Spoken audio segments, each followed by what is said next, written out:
Dr. Brad Leuwerke. Dr. Leuwerke has been with the Swine Vet Center since graduating vet school from Iowa State, right? Yes. Yeah, in 2006. Brad spends most of his time working with producers throughout the Midwest, both on sow and grow finish health. Thanks for the introduction, Maria. Thought for interest of time you're going to say maybe skip or moving a break, but well, such luck. Mark, thank you for the invite to present today. I think you really did a nice job this morning laying out what our goals of this session really are. And so what I want to talk about today is a topic that Mark and I often discuss and really revolves around late introduction or at least diagnosis of PRRS in the nursery phase. And even though I'm the one up here speaking today, it certainly is a team effort from the entire group at Swine Vet Center that goes into this talk. So what I'd like to cover today is just give a brief background, kind of set the table of what we see in the field, talk a little bit about why I think it's a concern, and then spend a bulk of my time reviewing what I think are our current barriers or knowledge gaps that we have on the topic of late nursery PRRS introduction. And so if we look at a background and really what we see, I'm talking about weaned pigs placed in the nursery from negative sow farm sources. So these are pigs we don't expect to be carrying or leaking virus from a sow farm. They're negative placed pigs. Most often remain unvaccinated for a number of different reasons, but don't have PRRS vaccine that's muddying the water on diagnostics. And then in many of these cases, these groups of pigs in the nursery are tested quite frequently, whether it be for research, gilt grow out sites that are separate from the sow farm location that they're destined to go to. We do testing of nurseries with the eventual goal of commingling back in finishing, even in a commercial setting, and then protected sites, which I'll get into here in a couple of slides. And I tried to visually lay out kind of what we see, and so what I'm showing here is just 8 example nursery sites and showing weekly testing with oral fluids. The blue lines really represent the first being when we kind of start moving feeder pigs from the nursery into finishing, with the second blue line being when that movement of pigs is done out of that nursery or overstocked wean to finish site. And so a few scenarios that play out. We have site 1 and site 6 as an example. Those pigs place negative, test negative every week. We move them out negative and go into finishing and test, and they remain negative. And so at least through the nursery phase, we're able to keep those groups negative in those sites. Sites 2, 5, and 7, those are sites, again, that stay negative through a bulk of the nursery. So the first 5 to 6 weeks, they're testing negative. And then about the time they're moving or have started moving pigs into finishing, we test positive at the nursery. And so in some of those cases, we're moving positive pigs into finishing, or some cases into a sow farm isolation. And depending on where testing happened, we may have moved positive pigs before we had testing back. But again, in those cases, keeping them negative through a big part of the nursery term. So that's frustrating. I would say what's more frustrating is examples like site 3 and site 8, where what I'm trying to show here is that those are groups that, again, test negative throughout most of the nursery. They're actually testing negative the week that we're moving them into finishing, but then in finishing, we start testing, they're positive, go back to the source if the nursery pigs still exist, or if it's an overstocked wean to finish barn that we split down, go back to that original population, and lo and behold, those are positive too. So again, kind of the same situation that we moved positive pigs, but in this case, before we knew that they had tested positive. So what I see are as consequences to at least the last 2 scenarios playing out, and I try to rank from maybe least risk to highest risk, commingled finishing sites. So again, we try to commingle like PRRS status together in finishing when we can, And so again, in those cases where we're not identifying virus circulation in that nursery before we move them, we break finishing sites unintentionally. Protected sites, and what I'm talking about when I talk about protected sites is what we're seeing more and more in companies is the try, at least, to control an area around a sow farm. So you pick the distance 3 to 5 miles around the sow farm. For the sites that we control within that radius, we're testing those on a frequent basis, most often weekly, and making decisions to move positive pigs out when we detect PRRS. So if it's a nursery in that protected site, still a risk because those sites are going positive, so it puts a risk on that area. But the finishing is probably more consequential in that if we are moving pigs unknowingly positive into finishing, again, we add virus to the protected zone and then have a cost moving those pigs back out again. And creates a lot of grumbling amongst the finishing and grow finish team that have to schedule those trucks to get those pigs moved back out of those protected areas. And then obviously the risk of when we move positive gilts unknowingly into sow farm isolations. So Mark, you and I have been involved in this certainly, and other clients too, on trying to investigate why virus introduction is happening in the nursery, and multiple people this morning have really given a good insight as to some of the risks that play out on the nursery side. I would say in general on break investigations, it's frustrating because information is fairly limited and we're often looking backwards. We may have virus from the system, or if multiple systems are sharing sequences, we can try to make a virus comparison and make a guess where virus may have come from, but largely that's been unrewarding. We can review biosecurity practices, and I agree we need to have well-documented biosecurity procedures in place, but a lot of it's just recall from the person doing chores day to day, and again, largely frustrating on really tracking down where a virus came from. And then I'm sitting there usually scratching my head, as I showed in the slide of where we're breaking these nurseries. I wonder why we aren't detecting or having virus happening early in the nursery turn, knowing that there's a tremendous number of things that happen early in a nursery that put the site at risk. And again, we just aren't finding virus early in that turn. And dig into it further, and as I talked about, some of these are cases where we started to move feeder pigs out of a nursery, and so our head goes to, well, it's probably transportation. And I'm not up here saying that doesn't happen, but I think with today's transportation in a lot of the groups that I work with, where we're working down biosecurity pyramids, we have dedicated hauling for different sites or flows, and a lot of those trucks and trailers are treated much like gilt trucks and trailers with the cleanup process that happens between loads. I don't think it's as frequent as we think it is. And so really, at the end of the day, left with the question of, was virus in the site early and we just missed it? It took that long to finally find it late in the nursery, or did the virus get moved into the site and we found it as it was moved in and are actually good at detecting virus when it first enters a population. So what do I think are current knowledge gaps that we have, or questions that we need to continue to ask or answer in regards to this topic? I think number one certainly is route of virus entry. So how is virus getting into the site? Environmental contamination, so again, is virus already there? It just takes that long for it to finally show up in the pigs through our testing. Transmission of virus within the site once it's there, our sampling methods, and then really just a quick discussion on virus comparison as it relates to comparing multiple sites that break with the quote-unquote same virus.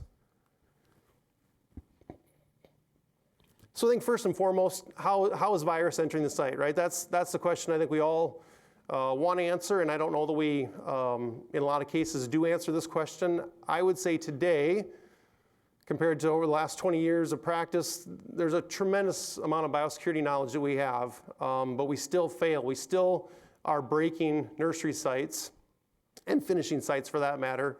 And it almost feels like it's too often the same way to be just random chance. It feels like we're missing something, and I don't know what that is, but again, just with the amount of knowledge of biosecurity that we have, it just seems like we continue to fail way too often on these. And is it just that we have a biosecurity procedure in place for all of the things that put a site at risk, and we just don't do it well every day? The pessimist in me says, yeah, that probably does happen, and we just break sites. But again, break sites because we don't follow the rules. But again, I would think that breaks would happen more randomly throughout the turn versus just these late introductions that we pick up. A term that gets thrown around a lot, at least in my world, is area spread. And really, what does that mean, and how do we prove that that's what's happening? Take the example site A that tests positive from company A. Company B has sites B and C that then turn positive. These two share labor, but not shared labor with A, and B and C are close together, so within a quarter mile. All come back on sequence as a 144 L1C, and our first assumption is, well, it's just area spread. But number one, what does that mean? And at the end of the day, it still comes back to how did that virus get into site A initially, and then how did it get to site B and C? In past, we've blamed aerosol as a method of virus spreading. And again, not saying it can't happen or doesn't happen, but in our hands, really haven't found aerosol much past pit fans in positive groups. Some work that Jeff and Aaron did here last year looking at pumping positive manure and trying to use air collectors to collect virus in the air during the pumping process or during the application process. Could not find that, and that's something we run into often when we try to find it, just are missing it. So not always sure how often aerosol transmission truly occurs, especially in these cases of area spread that we talk about. Environmental contamination. Cesar, will be interesting to listen to your comments here coming up, but one thing we talk about a lot is, could the virus we're finding late in the nursery actually be virus that was in the site all along from the previous turn? Again, you think about some of the risk factors that could allow that to happen. Barns in cold times of the year, short turnaround, so we're dumping and refilling rather quickly. Third-party washing that's touching multiple sites between barns that they're washing, bringing equipment in, potentially contaminating the site. Is it just virus that's there and the pigs finally pick it up and then test positive? Again, I come back to why we don't test positive sooner with our current testing strategies that are in place. And again, when we try to dig into that and try to really understand or try to answer those questions, connect those dots, often we'll run into the case where the previous turn or previous group wasn't tested, so don't have a virus to compare to. If we have some environmental virus, often difficulty in getting a sequence from that, and so making that comparison, again, becomes challenging. We probably do need to determine ways to do better or more thorough environmental sampling. It's got to be more than just a visual inspection of a nursery site prior to a group of pigs coming in. Over the years, we've done a lot of Swiffer sampling to try and understand the environmental contamination, but at the end of the day, it's a lot of a needle in the haystack, in my opinion, on trying to find virus if it's there. I think we gotta figure out and determine if there's technology available like the ATP meters, put together consistent procedures to be able to sample sites from an environmental standpoint before we place pigs. And then if we get good at that, can we apply that to transportation to make sure that we're hauling pigs in a biosecure manner between nursery to finishing, gilts to sow farms, et cetera.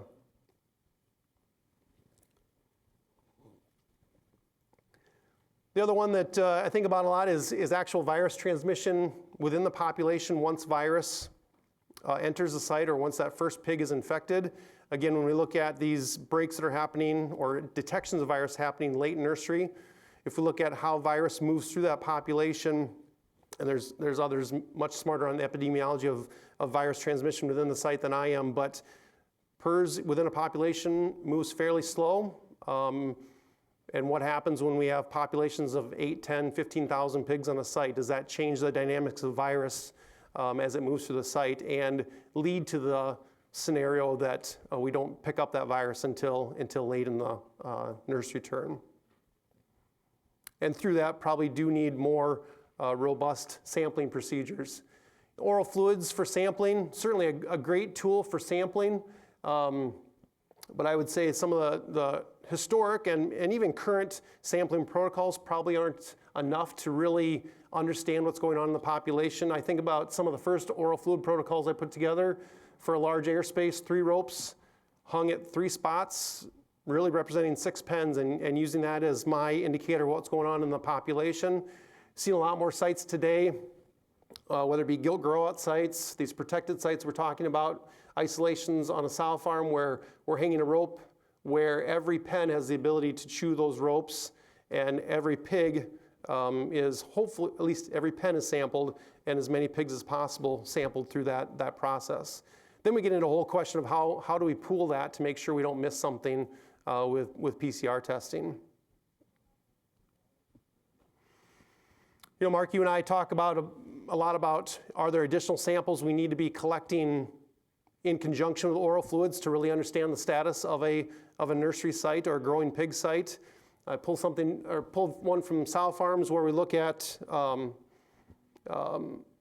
processing fluids, kind of that gold standard right now for monitoring versus tongue tips, and certainly there's some times where processing fluids are negative, but the tongue tips are picking up virus in those populations. And so it's something like tongue tips from mortality, an additional sample that should be collected with oral fluids to really understand when that group of pigs is exposed to virus for the first time. And then lastly, you know, things that I question are things that maybe make comparison or understanding of area spread more difficult is how do we compare 2 viruses? You look at RFLP and genetic sequencing, again, we're left with often the answer being maybe. There's not very often we have that definite on genetic sequence alone that this is the virus that was in these 2 sites and this is how it moved between those infected groups. Whole genome sequencing, in my experience, is been a little bit hard to interpret. Mariana, you've done a great job helping me over the last couple of years on interpreting the comparison of 2 viruses using whole genome sequence, but it still does lead to more questions than a definite answer on these 2 viruses are the same. It'll be interesting to see when we continue to use Kim's virus classification here going forward, if we can make those comparisons with more confidence between 2 viruses or 2 sites that are infected. And so as I wrap up, and certainly a lot more questions than answers in this talk, but I would say that what I see out in the field is that late nursery breaks are an ongoing concern. I laid out some of the risks or consequences of late breaks happening, especially if we're not finding it before we've moved pigs. I think we have kind of 2 main questions to answer. One is the virus still in the barn? So do we have barns that are contaminated and then we are picking it up late in the nursery turn? Or are those introductions more recent to that population? Because that does drive how we clean up sites and maybe how we do day-to-day biosecurity. And I think when we understand better where virus is relative to diagnosis or virus introduction relative to diagnosis, it does make break investigations more rewarding. And I think we also need to understand or answer, does current testing and virus comparison tell the whole story? I think there's still a lot of work to be done on how we compare 2 viruses, especially when it comes back to what I talk about area spread or understanding how virus is moving from one population, one set of trucks, you name it, to a site of negative pigs that then go positive.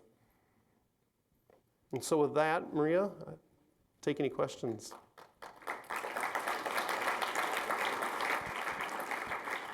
Thank you very much, Brad. I see 2 hands up, and those will be the only 2 questions we'll allow. Yeah, and Dr. DeFrance back there. Yep, because we are a little bit behind. But I got the mic first, right? Yeah.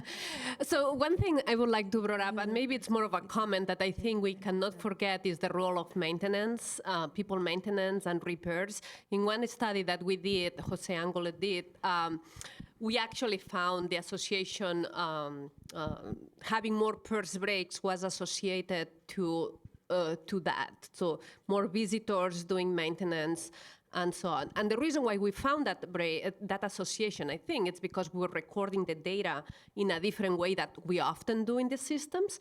So I'm wondering whether as part of the regular activities, if we are serious about investigating these breaks, we should record that data, because there could be a lot of that introduction as well due to people coming in that it's not being reported, but mostly because of associations to maintenance or repairs. So I just wanted to make that comment, or if you have any other thoughts.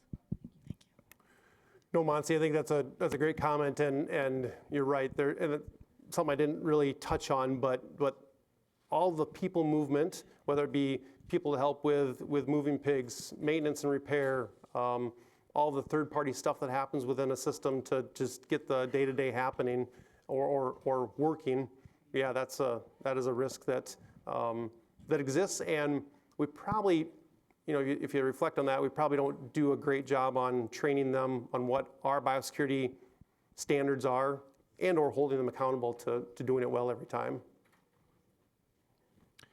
Yes, Brad, great presentation, and it's great because it's fit also personal experience of seeing most of the nursery detection always happening at the end.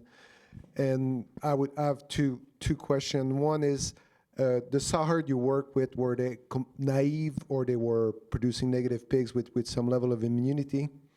And the second one would be, have you separate some population earlier, like in a wean to finish, and take those pigs like at 4 weeks instead of 7 weeks and see the same thing happen where you would detect the virus later on in bull population? Yeah, Luke, good questions. On your first, it's a variety of sow farm sources. So naive, like gilt-producing sow farms, so naive, and then others that have gone preventionally negative through a closure.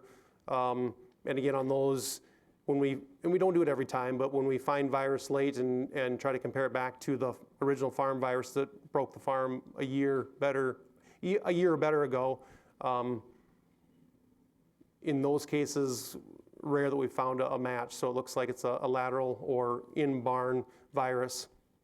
To your second question, that's one I haven't thought about, is if we move them out earlier, could we avoid some of these issues? It may not answer the question as to whether or not the transportation event or some of the things that go on late in a nursery turn are driving those PRRS introductions. Once again, thank you very much, Brad. And we're going to move on